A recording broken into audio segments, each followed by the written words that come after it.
Welcome to money Manthan TV. నేను మీ ధనలక్ష్మి. ఆర్థిక సమస్యలను మనం త్వరగా పరిష్కరించాలంటే ఏం చేయాలి? ఆర్థిక సమస్యలు ప్రతి ఒక్క కుటుంబంలోనూ ప్రతి ఒక్కళ్ళలోనూ పట్టి పీడిస్తున్నటువంటి మొట్టమొదటి సమస్య ఆర్థిక సమస్య. ఈ ఆర్థిక సమస్యలు మనకు రావటానికి ఎన్నో రకమైనటువంటి కారణాలు, మన అలవాట్లు. ఫస్ట్ కారణాలు తెలుసుకోవాలి. ఒక్కొక్కసారి మనము ఎదుటి వాళ్ళతో పోల్చుకోవటం వలన, లేకుంటే మన కుటుంబ సభ్యుల్లో ఉన్నటువంటి మరి మన అన్నలను, తమ్ముళ్ళను, అక్కలను, చెల్లెళ్ళను పోల్చుకోవటం. ఇంకొకళ్ళు మనస్తత్వం ఎలా ఉంటుందంటే, ఒక్కొక్కరి మనస్తత్వం ఒక్కొక్క విధంగా ఉంటుంది. కుటుంబంలో ఉన్నటువంటి తల్లిదండ్రులకి 5 పిల్లలు ఉంటే, పిల్లల్లో మరి 3 మంచి పొజిషన్, అంటే గవర్నమెంట్ ఎంప్లాయీ కావచ్చు, లేదా సాఫ్ట్వేరో డాక్టరో కావచ్చు. 2 జాబులు లేని వాళ్ళు ఉన్నారు అంటే వాళ్ళు ఏం చేస్తారంటే ఈ యొక్క 3తో పోల్చుకుంటారు. నేను మా అన్నలాగా ఉండాలి, నేను మా అక్కలాగా ఉండాలి అని.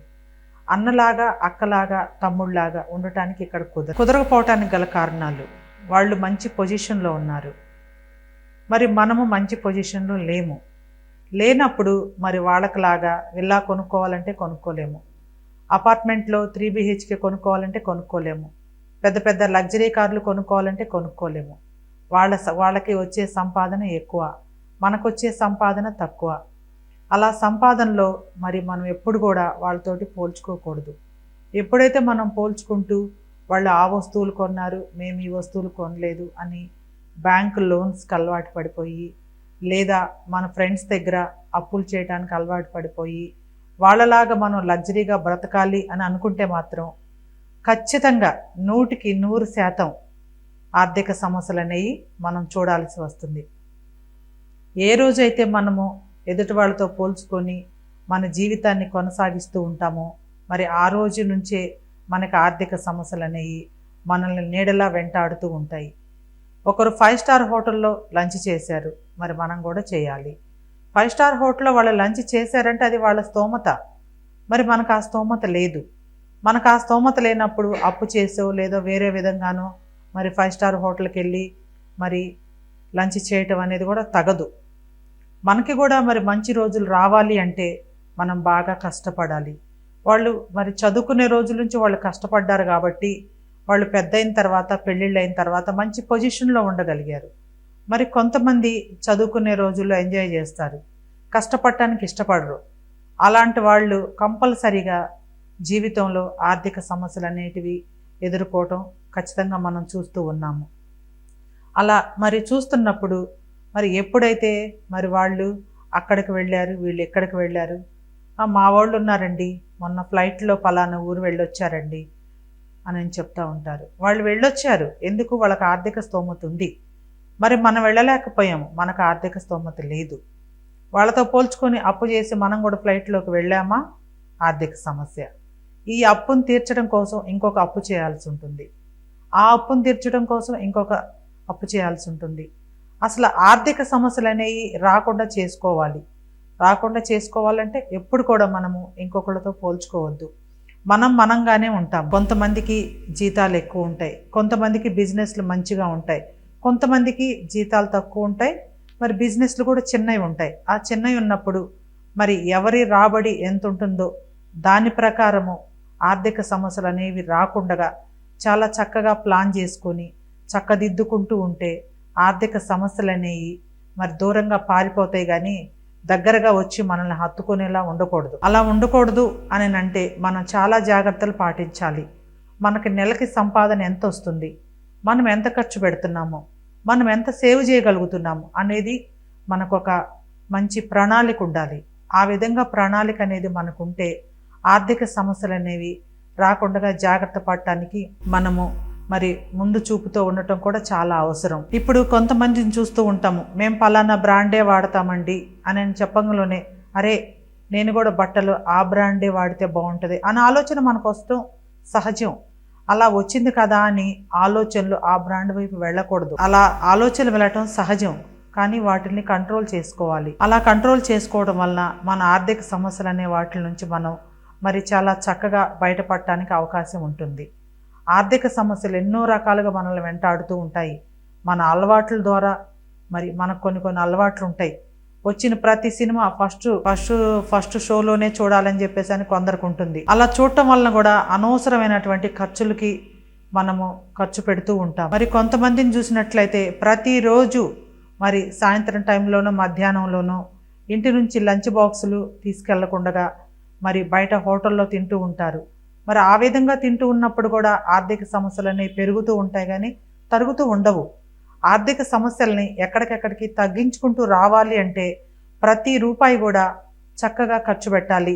ప్రతి రూపాయి ఖర్చు పెట్టేటప్పుడు ఆలోచించాలి. ఆలోచించి మరి ఖర్చు పెడితే చాలా బాగుంటుంది. అంతేగాని మేము రోజు బయట తింటామండి, బయట తినటం అనేది ఒక ఫ్యాషన్ మాత్రమే, కానీ అది అలవాటు కాకూడదు. ఆ ఫ్యాషన్ అనేది ఆ కొంచెం సేపుకు ఉంటుంది, కానీ అలవాటు అనేది మనిషి బ్రతికున్నంత వరకు ఉంటుంది. కొన్ని అలవాట్లని మార్చుకుంటే ఆర్థికంగా మరి స్ట్రాంగ్గా ఉండటానికి అవకాశం ఉంటుంది. అలా అవకాశం ఉండాలంటే మన మనసుని స్ట్రాంగ్గా పెట్టుకోవాలి.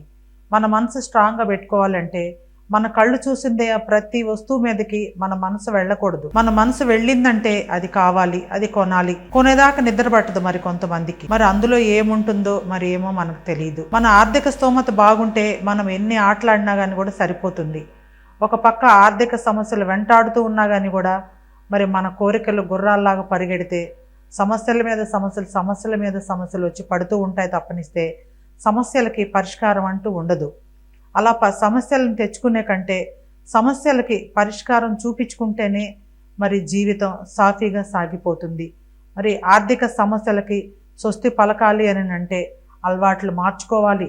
ప్రతిదీ 10 రూపాయలు ఖర్చు పెడుతున్నామంటే ఇది దేనికి ఖర్చు పెడుతున్నాము, ఎందుకు ఖర్చు పెడుతున్నాము, ఇది కరెక్టేనా అని ఆలోచన రావాలి.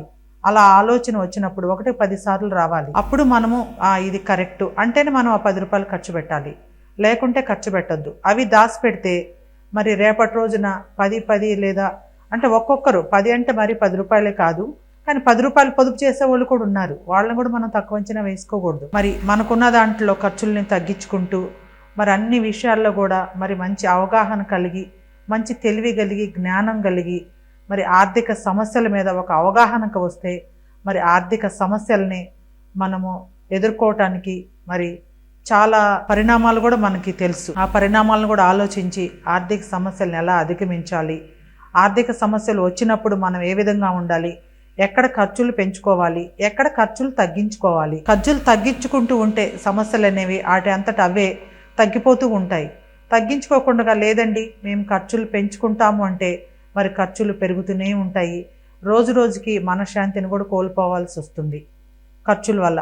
కేవలం ప్రతి ఒక్క మానసిక సమస్యకి 2 కారణాలు ఉంటాయి అన్నమాట. మొట్టమొదటిది ఆర్థిక సమస్య, రెండవది బిజినెస్లో మోసపోవడం. మరి మోసపోయినప్పుడు ఎలా జాగ్రత్తగా ఉండాలో మనం తెలుసుకున్నప్పుడు మరి ఆర్థిక సమస్యల నుంచి మనం ఎలా బయటపడాలో కూడా తెలుసుకోవాలంటే మరి అనుభవజ్ఞులతో మాట్లాడాలి. వాళ్ళ యొక్క సలహాలు సూచనలు మనం పాటించాలి. ఎవరైనా సరే మనకి ఆర్థిక సమస్యల గురించి మంచి విషయాలు చెప్పారు అని అంటే అది మనకు ఒక పాఠంగా తీసుకోవాలి. అరే వీళ్ళు చెప్పారు, వీళ్ళ మాట మనం ఎందుకు వినకూడదు, వినాలి. వింటే మరి ఆర్థిక సమస్యలు మనకు ఉండవు కదా అనే ఒక అవగాహన అనేది మనకి కలగాలి. అలా కలిగినప్పుడు ఆర్థిక సమస్యల్ని మనం ఈజీగా అధిగమించగలుగుతాము. మనం అనుకున్నట్లుగా ప్రతిదీ ప్రణాళిక ప్రకారం పోతే ఆర్థిక సమస్యల నుంచి కూడా బయటపడగలుగుతాము. ఆర్థిక సమస్యలు అనేవి జీవితంలో మనిషికి మానసిక ప్రశాంతతను లేకుండా చేస్తూ ఉంటాయి. కూర్చోనీదు, నిలబడనీదు, ఎటు పోయినా కానీ కూడా నీ వెంటే నేను ఉంటాను, నీ నీడని నేను అనేటటువంటి ఆర్థిక సమస్యలు మనం ఎటు పరిగెడుతున్నా కానీ కూడా అవి పరిగెడుతూనే ఉంటాయి. కాబట్టి ప్రతి ఒక్కరూ కూడా ఆర్థిక సమస్యల గురించి బాగా అవగాహన కలిగించుకొని చక్కగా మరి కుటుంబాలను, పిల్లల చదువుల్ని, మన ఆర్థిక స్థితిగతులను కూడా మనం చక్కగా ఎక్కడికక్కడికి ఆనందంగా సంతోషంగా ఉంచుకోవటం అనేది మన చేతుల్లోనే ఉంటుంది. అందరికీ నమస్కారం. నేను మీ ధనలక్ష్మి.